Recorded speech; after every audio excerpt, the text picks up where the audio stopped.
Laurent Anthony Kess, bonjour. Mori Agua, bonjour, amis téléspectateurs, internautes, bonjour. Adrien Tchomanko, bonjour. Bonjour Mori Agua, bonjour à toutes et à tous.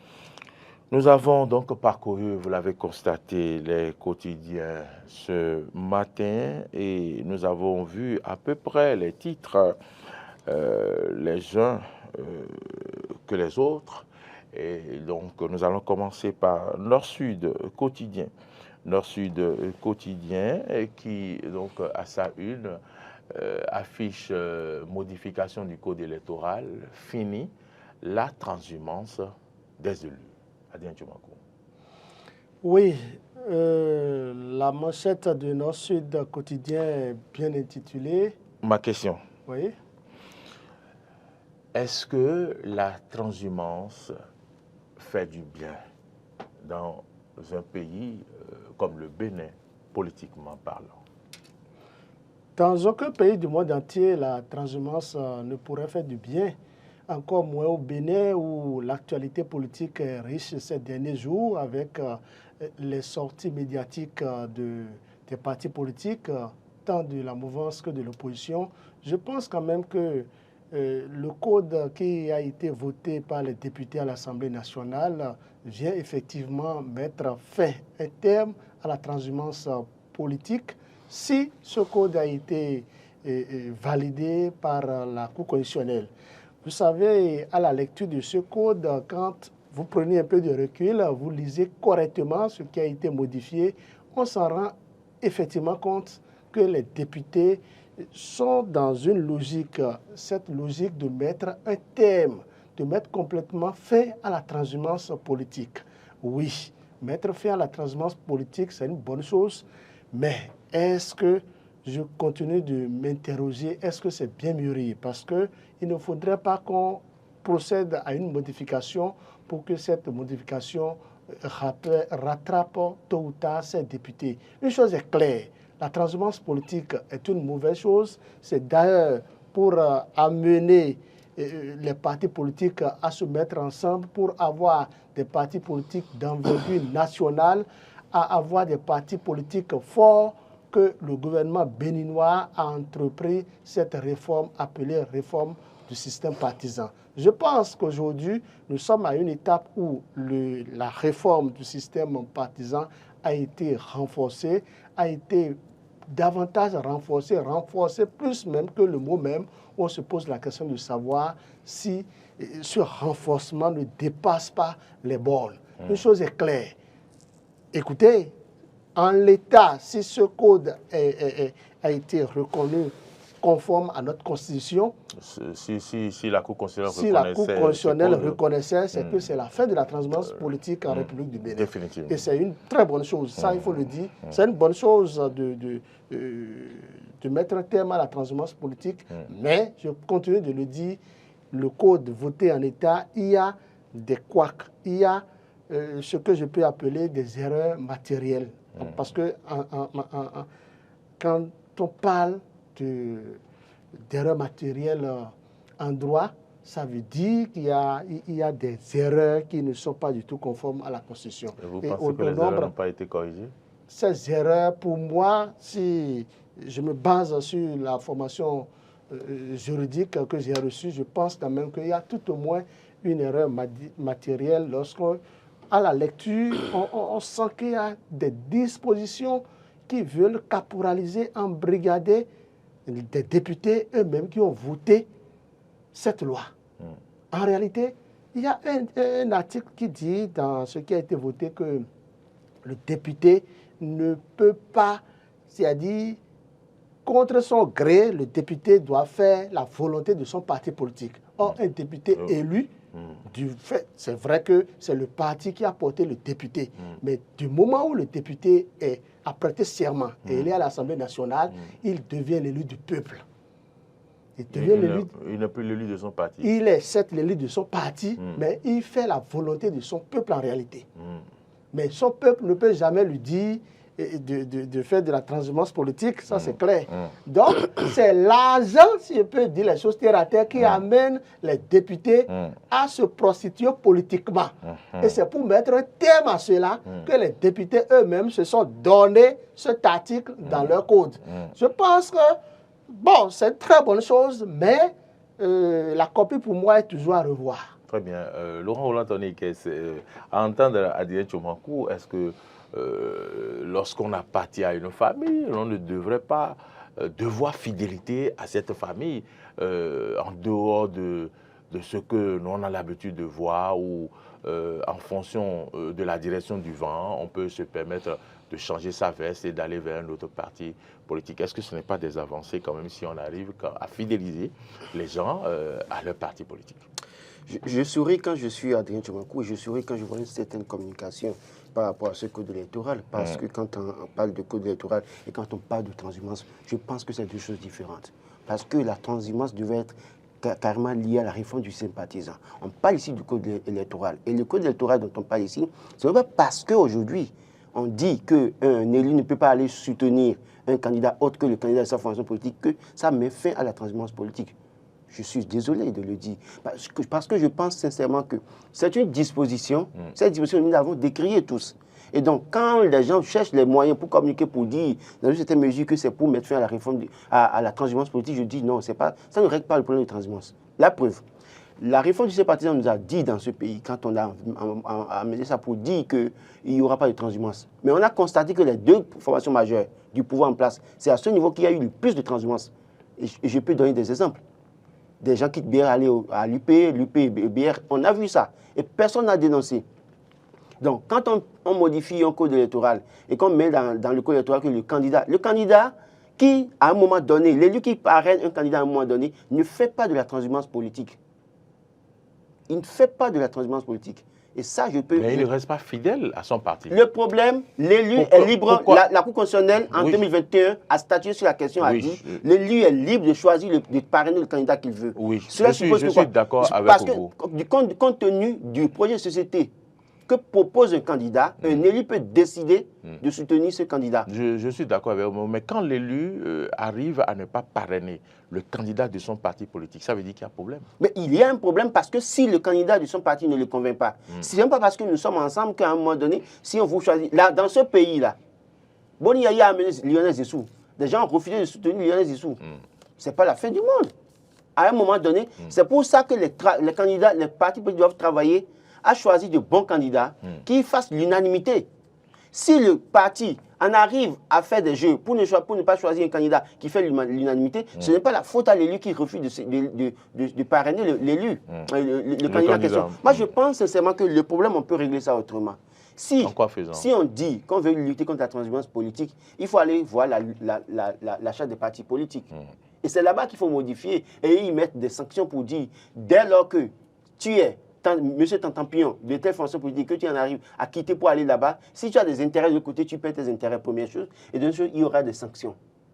On ne saurait justifier une disposition mise dans le code électoral et dire que ça met fin à la transhumance politique. Je suis désolé, ça ne règle pas le problème de la transhumance politique. Au-delà de tout, si vous dites que d'accord, je ne peux pas soutenir, je suis élu, je ne peux pas soutenir d'accord le candidat, un autre candidat, un candidat autre que celui de ma fonction politique, je peux m'abstenir de parrainer. Alors, dans le cas où je m'abstiens de parrainer, suis-je en train de faire de la transhumance politique? Donc, c'est une question de choix. Dans une certaine mesure, l'élu, alors dans ces conditions, parce que si ce n'est que ça, vous allez voir que des élus vont délibérément décider de ne pas donner le parrainage à un candidat, mais ils iront sur le terrain pour faire campagne autrement. Ça peut arriver. Si vous dites que le simple fait d'aller supporter mon choix en tant qu'élu sur un candidat pour le parrainer est de la transhumance politique, dans ce cas, je ne le parraine pas, donc il n'y a pas un document formel qui dit que je le parraine. Mais sur le terrain, je travaille autrement. Il vaut mieux sortir du parti politique. Mais parce justement, que ça n'honorerait pas le candidat. Justement, c'est pour ça qu'il dit que si on veut lutter, c'est pourquoi il dit que si on veut lutter contre la réforme de la transhumance, il faut aller dans la charte des partis politiques. C'est là-bas qu'il faut agir. Ce n'est pas au niveau du code électoral qu'il faut régler le problème. Très bien. Oui, vous demandiez la parole. Je voudrais juste préciser quelque chose. D'abord, je suis d'accord avec mon vis-à-vis lorsqu'il dit qu'il faut aller toucher la charte des partis politiques pour pouvoir régler le problème de transhumance politique. en réalité, ce problème devrait être complètement réglé là-bas. Et je pense que c'est parce que le législateur a compris qu'ils n'ont pas fini de régler ce problème que le législateur a souhaité rattraper ici quand on parle de la modification du code électoral. Parce que lorsqu'on dit, il y a un dispositif, un article qui dit que quand tu es député, je parle de la loi qui a été récemment modifiée du code électoral, bien sûr. Quand tu deviens député à l'Assemblée nationale, tu ne peux plus parrainer un autre candidat pour la présidentielle de 2026, par exemple, mis à part le candidat de ton parti politique. Oui. Vous voyez bien ça? Oui. Ça veut dire quoi? Ça veut dire qu'on est en train d'encadrer autrement le député. Le député... Les députés et maires n'ont pas le droit de parrainer un candidat de leur choix en dehors du choix de leur parti politique. Très bien.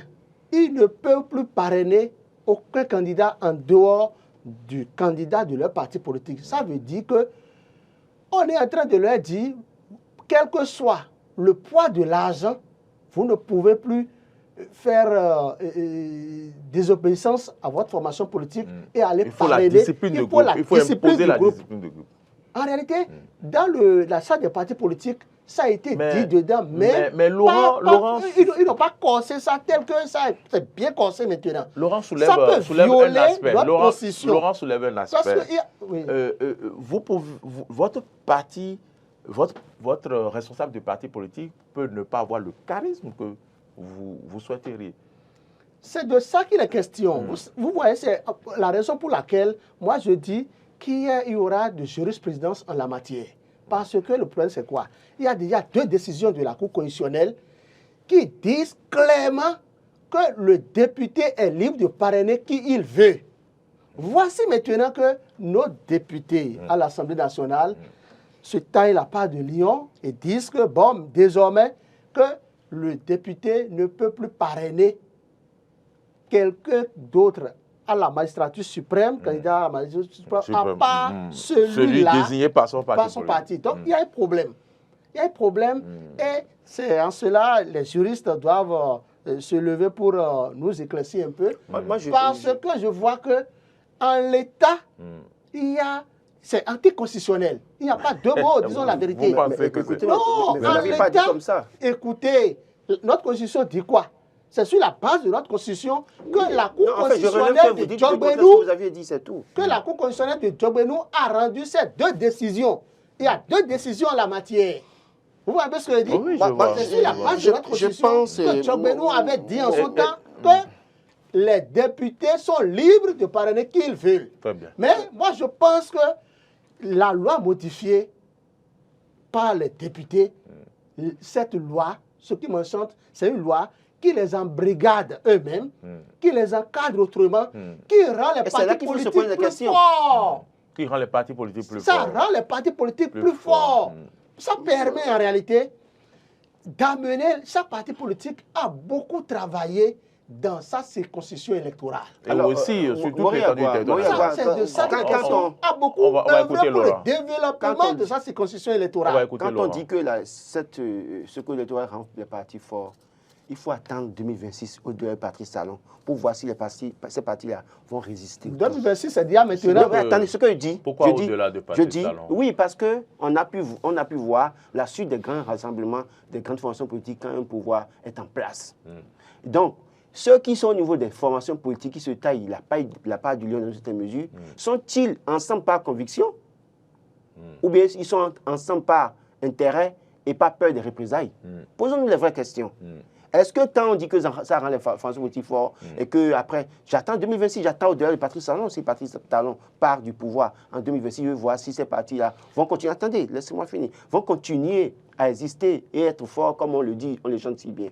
Première chose. Deuxième chose, le parrainage est une question de négociation. Et la décision rendue par la Cour constitutionnelle par le passé le montre clairement. Parce que le problème qui se pose, ce n'est pas parce que aujourd'hui vous avez la majorité que vous allez penser que les candidats, les élus de votre parti ne peuvent pas se permettre d'aller parrainer d'autres candidats et qu'il faut encadrer ça dans une certaine mesure, que ça règle le problème pour le temps. La loi dispose pour l'avenir. Et quand vous votez des lois comme ça, il se peut que dans une certaine mesure, dans le futur, que vous vous retrouvez en position de faiblesse et que vous avez besoin de discuter, de négocier des parrainages. Et j'ai rappelé 2021, Irénée Agossa était de quelle formation politique et qui lui a donné les parrainages? Paul Rompé, sont partis à 6 maires au Bénin sur les 77. Qui lui a donné les parrainages? S'il n'y avait pas cette possibilité de donner les parrainages à Paul Rompé et Irénée Agossa, est-ce qu'il y aurait des opposants qui seraient aux élections face à Patrice Talon pour valider l'élection de 2021? Non. Donc, le jeu des parrainages doit être ouvert. Permettre aux élus, le travail à faire, c'est que vous-même, vous travaillez en votre sein pour avoir des gens convaincus et avoir des candidats forts et aller. Plutôt que de dire que nous voulons encadrer. Vous allez encadrer aujourd'hui, d'accord, et avoir le pouvoir aussi facilement, peut-être pas des stratégies. Ça marchera pour un temps. Parce qu'à un moment donné, vous pouvez vous retrouver de l'autre côté où vous avez besoin de négocier, de discuter et d'avoir des parrainages, mais compte tenu de la loi que vous avez votée, vous serez rattrapé. Donc, moi, je dis qu'il faut régler les problèmes au cas par cas, plutôt que de penser ou de dire que cette disposition règle le problème de la transhumance. Ça ne règle pas le problème de la transhumance. Le problème de la transhumance est ailleurs. Mais est-ce que vous êtes d'accord que ça règle le problème des partis forts? Non, ça ne vous... Je dis, c'est des arguments qu'on nous sort aujourd'hui pour valider le code électoral qui a été voté. Sinon, votre analyse, c'est que ce code ne permet pas d'avoir des partis forts. Pour le moment, il y a des partis forts parce que les élus n'ont pas la possibilité ou bien la liberté de faire ce qu'ils veulent de leur parrainage. C'est pour un temps. Et qu'est-ce que ça va devenir après 2026? C'est ça ma question. On a vu des pays où quand même il y a eu des partis politiques qui sont restés et qui ont traversé quand même, je vais dire, des siècles. Je suis d'accord avec vous. S'il n'y a pas de parti fort, le problème ici, on va assister à ce à quoi on a assisté, l'UBF qui disparaît. Ici, nous parlons d'idéologie, de conviction politique des acteurs politiques. Quand vous parlez des pays où les partis résistent autant de 200 ans, 300 ans, mais c'est parce qu'il y a une idéologie claire, il y a des convictions. Et de père en fille, en tout cas de génération en génération, on fait le même choix, la même volonté. Mais ici, donnez-nous, citez-moi 10 acteurs politiques qui ont des convictions et qui vous diront que c'est telle idéologie que je suis au sein de telle formation politique. Est-ce qu'il y en a 10? C'est de ça que je parle. Je dis en réalité, pour dire on veut lutter contre la transition, il faut aller repartir à l'école du militantisme politique. Que les gens savent pourquoi ils sont dans les grandes formations. Savent pourquoi, que ces personnes sachent pourquoi ils sont là, elles sont là, pardon, et maintenant, quelle est leur mission dans une certaine mesure. Mais si les gens viennent, parce qu'à un moment donné, il y a peut-être des représailles qu'on craint, parce qu'on a des cadavres dans le placard, parce qu'on vient parce qu'on atteint un poste de nomination, parce qu'on vient parce qu'on veut être positionné. Parce que même si vous êtes dans une formation, même si on ne vous nomme pas, même si on ne vous positionne pas, c'est que vous restez fidèle à cette formation politique. Vous travaillez pour l'intérêt de cette formation politique. Il y en a-t-il beaucoup dans ce pays? C'est de ça que je parle. Quand on aura réglé ça, on aura rendu les partis forts, on aura réglé la question de la transhumance, parce qu'on aura des gens assez convaincus au sein des formations politiques qui, contre vents et marées, auront une certaine dignité à défendre. C'est tout mon problème, c'est tout. Oui, vous savez, en l'état, je pense que ce code, que la probabilité est forte que ce code soit cassé par la Cour constitutionnelle. Et si cela Écoutez, c'est les textes qui le disent, parce qu'il y a des décisions de la Cour constitutionnelle qui vont en antipode de ce qui a été dit de certains articles. Mais ce que je veux dire, c'est quoi? Si ce code passait comme une lettre à la poste à la Cour constitutionnelle? Ça ne peut pas passer comme une lettre à la poste. En tant que juriste, je dis non. Ce qui est bon, je vous le dirai, c'est-à-dire, première des choses, il y a assez d'innovation dedans. Si vous prenez un peu de recul et que vous lisez correctement le code, d'abord, on se rend compte que, premièrement, que les démocrates ne sont pas du tout exclus. Oui. C'est-à-dire, c'est très important. En fait, les députés à l'Assemblée nationale, c'est à cela que je vois que nous avons aussi des députés qui réfléchissent. Nous avons des députés, on a des députés qui après tout, se posent la question de savoir... Au jeu des dames. Ces députés se posent la question de savoir si un jour, ils ne peuvent pas se retrouver de l'autre côté. C'est-à-dire de l'opposition. Écoutez, ils ont tout mis en œuvre pour que les démocrates, avec ce code, puissent aller à l'élection présidentielle. À moins qu'eux-mêmes ne veulent pas. Parce qu'il y a des points qui n'ont pas touché. C'est-à-dire quand on parle du parrainage, là, réuni surtout en l'État, il faut 27 députés. Sinon 28. 28. 27, et quelques, disons 28. Vous comprenez, comme il n'y a pas une moitié d'hommes, donc il faut 28 députés. Qui correspond au nombre de députés que les démocrates ont obtenus. Ça correspond exactement au nombre de députés. Ils auraient pu choisir 30, 35. Vous voyez, du fait que les députés de la mouvance ont tout fait pour pouvoir permettre aux députés de l'opposition d'aller à l'élection. Fixer le quota. C'est une grande avancée. Ça, c'est le premier point. Parce que qu'il vous souvienne que les députés de, par exemple, ceux qui sont à l'Assemblée nationale, personne ne s'y attendait pas. Il aurait fallu une décision de la Cour constitutionnelle pour qu'ils soient sortis du naufrage.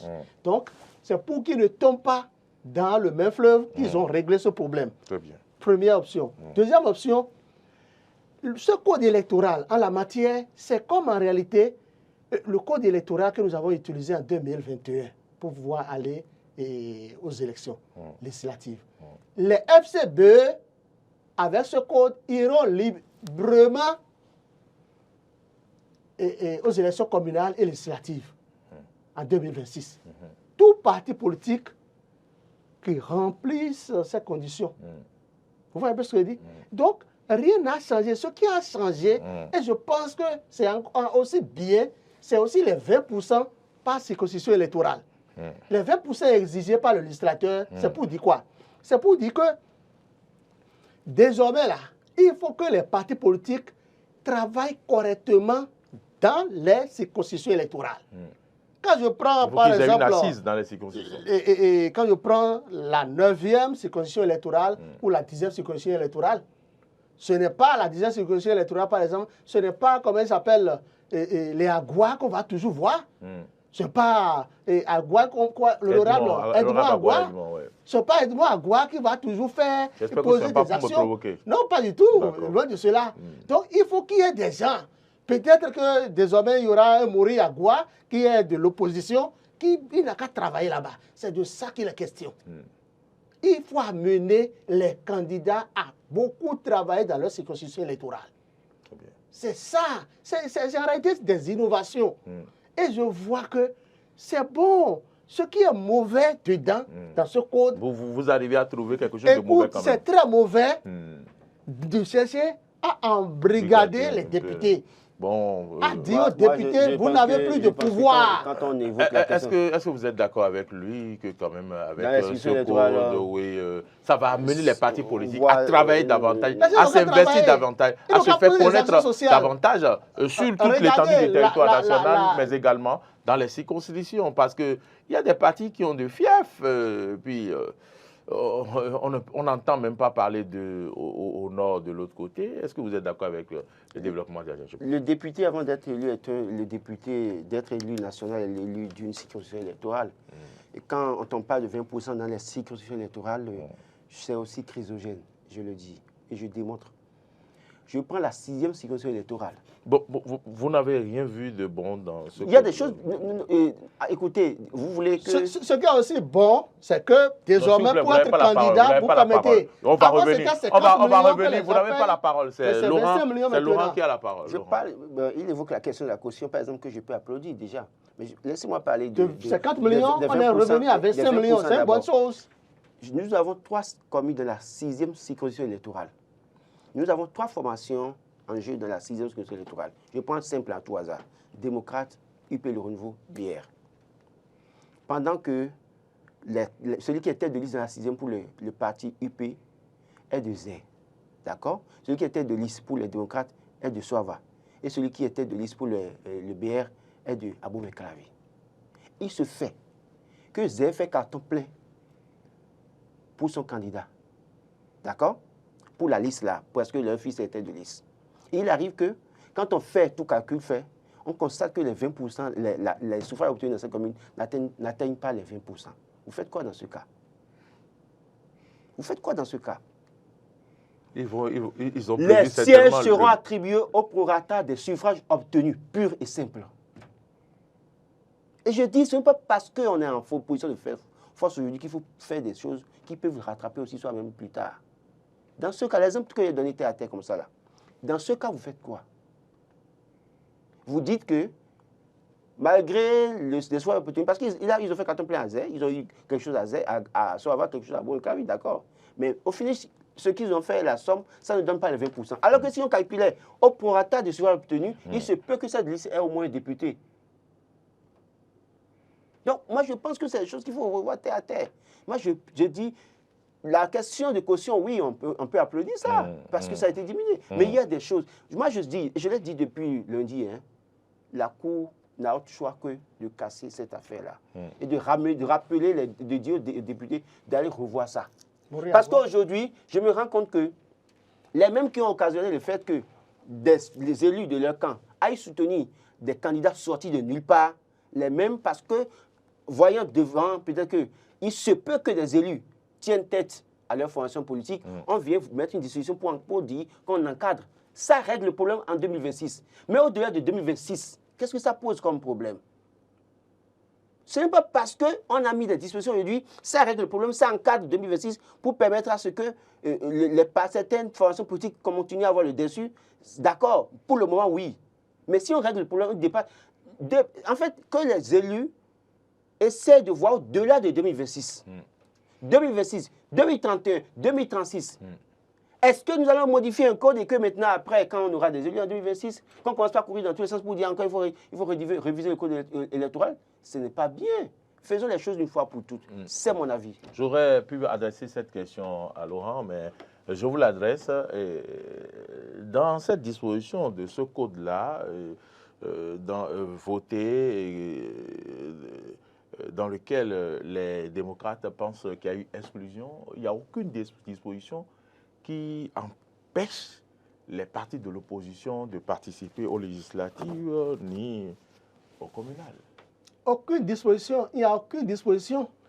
La voie est ouverte à toute formation politique. Tout le monde, toute formation politique peut aller aux élections communales, élections législatives, élections présidentielles. C'est-à-dire, il n'y a même pas à revenir là-dessus. Quand quelqu'un vous dit qu'on a exclu les démocrates, on a exclu l'opposition, c'est faux. Non, non, moi je pense que le simple fait, moi ma crainte vous rappeler. C'est exagéré que de dire qu'on a exclu des gens. Non, exagération. Je crois que sur la question, vous savez très bien que ma crainte était qu'on mette le nombre de parrainages au-delà de 28 pour empêcher les démocrates. Oui, c'est vrai. En l'état, là, les démocrates doivent s'estimer heureux et prier que, en tout cas, tous ceux qui sont élus du parti, les démocrates, soient assez fidèles à leur fonction politique pour s'assurer qu'ils peuvent parrainer un candidat en 2026. C'est le plus important. Mais le candidat doit être en l'est. Oui, justement. Donc, moi, je vois déjà le candidat. C'est un premier point. Ah, oui. C'est un premier point. Donc, moi, je pense que sur cette question, les démocrates doivent pouvoir travailler à l'unité. Plutôt que de rester là à s'attarder sur certains détails. C'est plus que jamais le moment pour eux d'aller en rang soudé. Et donc, sur cette question, je pense qu'ils ne sont pas exclus. Sauf que si nous sommes sur un terrain politique, tout est possible. Tout est possible, toujours. Vous le dites toujours. Ce que je voudrais dire, vous voyez en quoi les 20% dont je parlais est une bonne chose pour moi. Écoutez.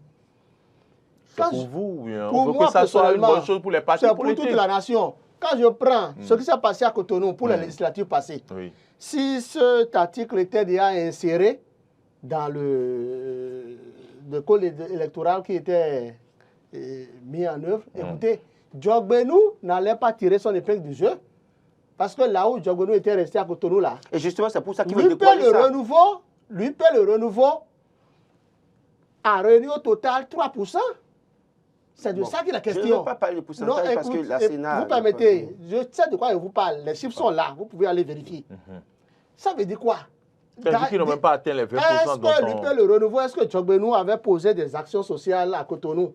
Vous avez vu ça? Moi, je n'ai pas vu. La question, ce n'est pas action sociale. Ce qu'il faut aussi souligner, c'est que dans le code, c'est pour ça que je dis que les députés sont intelligents.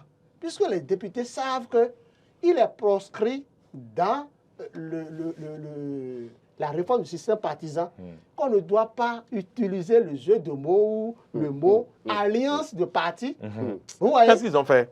Alliance de partis, ils ont tout fait. Ils ont cessé l'expression pour parler de regroupement.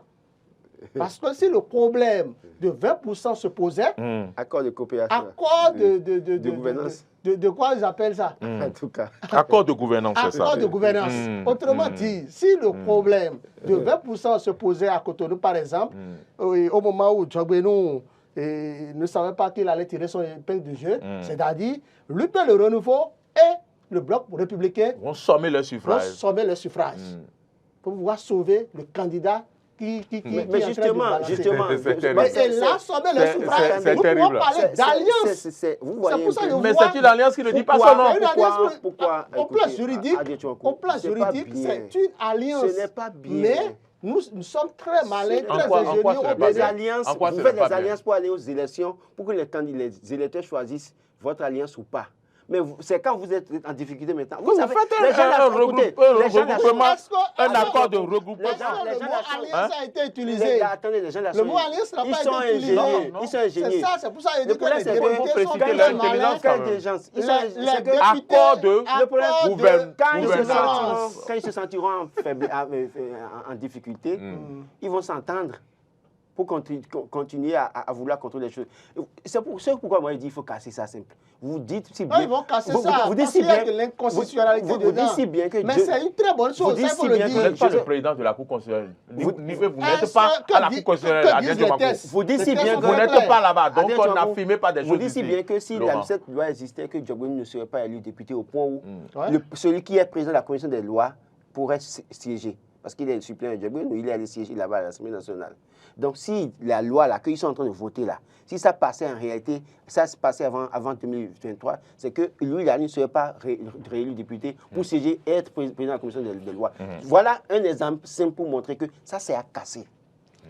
Et la Cour doit pouvoir, dans une certaine se mettre au-dessus de la mêlée et rappeler aux députés de reprendre ce code électoral et de voter, de nous proposer un code électoral qui règle les problèmes pour toujours, pas pour 2026 Pas pour seulement. 2026. Parce qu'à un moment donné, Vous pensez que ce code règle les problèmes pour 2026? ça règle les problèmes et ça met des stratégies en place pour 2026. Pour Mais au-delà, 2026. Mais au-delà, qu'est-ce que nous vous le allons voyez. faire? Et si la Cour ne cassait pas ce code? mais ça ne serait pas une surprise que la Cour ne casse pas. Parce que le problème, c'est que moi, je ne serais pas surpris. Toujours est-il que moi, je demande à doter sur ça et à ça, aussi ça, de s'inspirer du modèle de Badiou Camara, le président de la Cour, du Conseil constitutionnel du Sénégal, pour se mettre au-dessus de la mêlée. Ce qui est bon pour le Bénin, ce qu'il faut pour que le Bénin préserve sa paix chèrement acquise, c'est le plus important. Parce qu'au-delà de tout, on est en train de voter un code électoral, d'accord, on se réjouit, on dit que c'est bon, on communique pour dire que c'est bon. Mais le problème, c'est dans la pratique, dans l'exercice de ce code électoral, qu'on constatera qu'il y aura des problèmes sur le terrain. Et comment allons-nous régler ça? Est-ce qu'il va falloir aller encore à l'Assemblée nationale pour sortir une loi interprétative?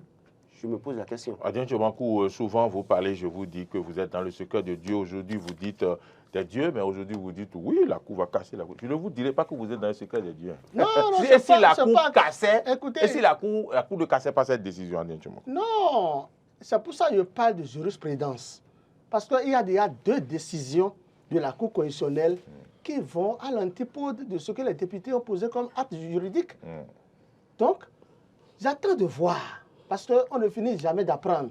Et c'est Dorothée Sosa, je me souviens, Dorothée Sosa, le député, il y a ancien des livres ministre de droit du que truc, vous là, n'avez comment pas ça lus. Il y a des livres de s'appelle droit que Assez vous n'avez pas droit. lus. Mais je dis, Dorothée Sosa, grand juriste, Tokpanou,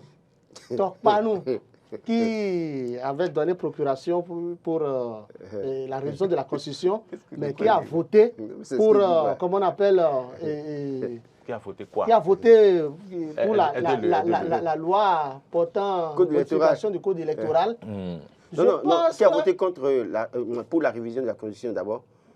il n'a pas voté contre. Il a voté pour, j'ai dit. Oui, non, il a donné procuration. Oui, mais on a voté pour. C'est celui qui allait voter là-bas qui a fait ce qu'il Je veut. comptabilise le pour, parce que jusque-là, lui-même n'a pas encore pris la parole. Celui qui donne la procuration ne donne pas de consigne. Non, tu donnes procuration. Non, tu donnes Tu peux donner des consignes, mais Jusque-là, j'ai vu des gens écrire. Maintenant, pourquoi vous le dédouanez? Jusque-là, j'ai vu C'est mon professeur. J'ai vu des gens écrire. Il est professeur J'ai vu de des droit. gens. C'est des gens qui nous ont appris ce que je suis en train de répéter Adrien ici. Tchouakou, jusque-là, j'ai Et vu. il y a l'Assemblée J'ai vu nationale des gens qui écrit pour défendre Tokpanou. Je n'ai pas encore vu Tokpanou prendre la parole publiquement pour dire qu'il avait souhaité qu'on vote non et que les gens sont voulu voter oui. Mais il faut qu'on fasse la lumière sur ça. Pour le moment, je considère le oui qui a été voté en son nom.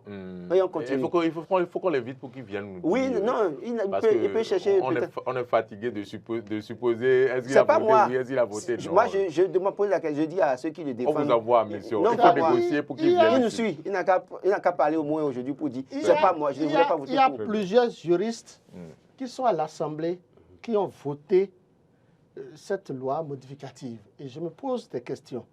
Quand je prends le journaliste Charles Tokor, il est juriste de formation. Il a fait les mêmes études que les Malik Gomina. Ils ont fait le droit. Ils ont fait les mêmes études que vous. Écoutez, non, c'est mes doigts.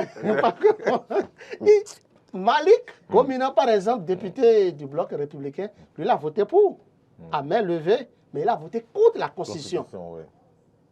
C'est vrai, lui, il a un doctorat par la suite en environnement, en gestion environnement, mais il est d'abord juriste de formation. Je pense que c'est pour ça que je dis quand mes aînés parlent, je suis obligé de me taire et d'observer la décision de la Cour constitutionnelle. Merci. Mais c'est ce que je voulais entendre. Ok. Donc, taisez-vous et attendons la décision de la Cour constitutionnelle qui est sans... La décision de la Cour constitutionnelle est sans recours. Bon. Mais on peut les commenter, on peut commenter toutes les décisions de la Cour constitutionnelle, on peut les critiquer. Je vous ai dit que vous ne viendrez pas critiquer. Vous voulez critiquer. On critique. Les termes sont clairs. Nous sommes dans un état de droit. On peut critiquer la décision de la Cour constitutionnelle. On peut commenter, on peut analyser. Vous voulez critiquer ça sur quel plateau, ici ou bien ailleurs? On peut critiquer ça positivement et négativement. C'est de ça que la question. Laurent, aujourd'hui, c'est la journée internationale des droits des femmes. Je ne peux pas vous laisser partir quand même sans vous demander de 2016 à maintenant la situation des femmes au Bénin avec cette loi même qui a été votée, discrimination positive et tout. Est-ce que les choses en avancent? Avant, je voudrais déjà dire joyeux anniversaire à Ahmed Arekpa qui fait Ahmed Arekpa, oui, qui souffle une bougie de plus. L'essentiel, ce n'est pas de lui souhaiter, mais c'est qu'il nous invite. Voilà, donc je lui souhaite tout le meilleur possible, que Dieu l'élève davantage. Et en tout cas, bénédiction sur bénédiction. Alors, donc, pour parler de la condition de la femme de 2016 aujourd'hui, je crois que des choses, il y a eu beaucoup d'avancées. Ça, il faut le dire. Parce que, par exemple, au niveau de la loi de l'Assemblée nationale, on a quand même au moins 24 femmes, tout au moins. C'est-à-dire que, prioritairement, qu'on le veuille ou non, on aura d'office 24 femmes dans une certaine mesure. Donc, ça, c'est une avancée notable qu'il faut saluer tous le régime qui a travaillé à cela. Sauf que je remarque que les mêmes qui ont voté les lois n'ont pas mis beaucoup de femmes tête de liste. Maintenant, on a juste réservé les dernières places aux femmes, au cas où on aura... Sauf l'UDBN à l'époque, oui, qui est RN maintenant, la Renaissance nationale. J'ai dit ceux qui ont voté. Ça. Et donc, au fond, c'est une bonne chose que de voter les lois, mais il faut aussi, parce qu'on a réservé les dernières places aux femmes, au cas où ils auraient la majorité. Et donc, au cas où ils n'ont pas la majorité, ça veut dire qu'il n'y aura pas de femmes élues sur les listes. Donc, il faut travailler à ce que, pour les prochaines élections, même si on a réservé les derniers pour ce qui est prévu dans la loi aux femmes, il faut toujours mettre aussi des femmes tête de liste ou bien deuxième titulaire sur la liste. C'est très important, ça va contribuer. Et quand on parle aussi de la promotion, en tout cas de la défense des droits de la femme aujourd'hui, il y a beaucoup de choses qui ont été faites. Les lois contre le harcèlement sexuel, les lois qui protègent la femme aujourd'hui. Je pense en place d'un certain nombre de mécanismes de l'Institut national de la femme, en fait, nouvelle formule de l'Institut national de la femme, parce qu'il y avait une formule... sous la présidente Claudine Cunet. Non, il y avait l'Institut national de la femme sous Boniaï avec Vicente Abouba, mais là, il y a une réforme qui a été opérée, et donc ce qui a fait que l'honorable Claudine Afia-Prononcié a été la première présidente à l'ère de la réforme dans une certaine mesure, et donc ça évolue avec Huguette Bokpayan Kadja aujourd'hui. Donc je pense qu'il y a un certain nombre de mécanismes mis en place aujourd'hui qui garantissent une certaine équité, une certaine égalité entre le genre au plan national. Il y a le microcrédit à l'AFIA, même si dans l'opérationnalisation, j'estime qu'il faut faire davantage pour les femmes. Pour investir dans le futur de la femme. Oui, il faut vraiment cela. Et j'ai vu aussi, il y a quelques jours, en tout cas pas il y a quelques jours, le gouvernement a prévu des financements pour les filles à l'école. On leur envoie de l'argent par Momo, un certain nombre de choses. Les filles qui sont prises en charge. Donc, autant de choses aujourd'hui qu'il faut qu'il faut saluer avec le gouvernement de Patrice Talon. C'est des avancées assez notables qu'il faut vraiment reconnaître et féliciter. Et souhaiter qu'au niveau des disciplines sportives, que nous puissions mettre aussi assez de moyens pour l'éclosion des femmes. Malheureusement, à ce niveau, ça bug, notamment le football féminin. Ça bug, même si on a l'honorable Chantal Aïe qui a pris les commandes. Ça continue. Ça commence à prendre, mais c'est un peu lent. Et je voudrais aussi profiter que, par exemple, il y a Rigaud qui a ramené notre première médaille. Voilà, et ça, par exemple, c'est un modèle à enseigner dans nos écoles. Il y a des filles qui ont envie de faire de l'athlétisme et qui n'ont pas de soutien et qui n'ont pas de modèle, qui n'ont pas d'encouragement. Qu'on fasse appel à Yarigo pour former ces gens. Oui, donc déjà, il faut la célébrer d'abord. Il ne faut pas attendre le jour où elle va mourir. Longue vie à elle quand même, et couvrir son cercueil de drapeau national pour l'honorer. Non, il faut l'honorer maintenant. La célébrer. La célébrer. Et aussi l'utiliser pour qu'elle apprenne aux filles la témérité. Oui. Donc, c'est autant de choses. Mais je tire un coup de chapeau au gouvernement béninois, en tout cas de Patrice Talon. Ça n'arrive pas tout le temps. Ça n'arrive pas souvent. Donc, je tire un coup de chapeau au gouvernement pour ce qui a été fait pour la femme. Mais je pense qu'il y a davantage de choses à faire. Il faut continuer à promouvoir la femme. Il faut continuer à donner les moyens aux femmes, à encourager les filles, à mettre une fille à l'école. Parce que oui, le monde d'aujourd'hui, femmes et hommes, nous sommes égaux. C'est vrai que pas totalement égaux. Adrien Tchobankou, vous avez 1 minute. Je voudrais donc rappeler que dans un court instant, nous allons installer dans ce studio avec tout l'honneur qu'il lui faut, Dr Valérie Idossou. Elle est secrétaire générale du parti La Renaissance nationale. Elle est experte des questions de développement social. Nous allons faire le point en ce qui concerne le bilan et dialogue sur les droits des femmes. Adrien Tchobankou, vous avez 1 minute. Qu'est-ce qui vous faisait rire? Non, en fait, Roland a tout dit. Roland a tout dit. Ce que je veux juste ajouter, c'est quoi? C'est pas le drapeau, couvrir le cercueil. Non, mais c'est ce qui arrive malheureusement chez nous parfois. On attend que vous mourrez, et puis là, on met le drapeau, on dit il a été bon, monsieur Olette. On a vu Yannick Balin décédé. Bon, vous savez, je ne vais pas revenir sur ces trucs-là. On ne l'a pas célébré. On ne l'avait pas célébré. C'est maintenant qu'on la célèbre. Évitons de célébrer nos morts. Célébrons les gens vivants. Ce que je voudrais dire, Roland a tout dit en bien. Ce que je veux ajouter, c'est quoi? C'est que je voudrais inviter le gouvernement à davantage se préoccuper des femmes professionnelles du CES. C'est très important. Pourquoi? Parce qu'elles en font beaucoup et en bien pour le peuple béninois. Je sais de quoi je vous parle. Mais donc, je ne vais pas vous permettre de développer ça pour qu'on se retrouve à 9h30. Le vieux métier du monde. Il faut que le gouvernement réfléchisse à organiser, réorganiser, je ne dirais pas ce métier, secteur d'activité, mais vous savez, quand vous allez dans les pays européens... Organiser, réorganiser, c'est encourager. Écoutez... Les gens allaient faire ça. Non. Est-ce que vous savez que dans d'autres pays, ces femmes ont leur pension à la retraite? C'est d'autres pays, ça. Nous avons nos réalités ici. OK. Je ne vais pas aller dans les détails. Très bien. Merci. Merci Adrien Tchobankou. Adresser une lettre au président de la République et puis faites votre requête. Envoyez une lettre au président de la République. Faites votre requête à ce propos. On va relayer ici. Merci. Nous, on va relayer. Merci beaucoup d'être venu sur ce plateau pour votre analyse. Je voudrais dire bonne fête à toutes les femmes du Bénin. Oui. Vous n'avez pas souhaité bonne fête à Adrien et l'autre, Laurent et Ahmed Aripa? Ahmed Aripa, je ne sais pas, là où les bonnes choses vont se passer tout à l'heure. Il a dit qu'il nous invitait à la plage le samedi à 16h. Vous là, ne venez pas dire votre quoi ici. Méfiez-vous. Appelez pour méfiez-vous. Donc vous pensez que je suis en train de mentir? Oui. Oui, je pense que ce n'est pas vrai. Si c'est moi, je n'ai pas eu cette information. Rien pour avoir dit publiquement que je suis en train de mentir, on retire votre nom de la liste, purement simplement. Je suis le président du comité d'organisation. Je vais venir avec ma glace et je serai à 1 mètre de vous. Moi-même, je vais célébrer l'anniversaire à côté. Merci d'être venu sur ce plateau, Laurent Roulatoré. C'est un plaisir. Adrien Tchobankou. Merci.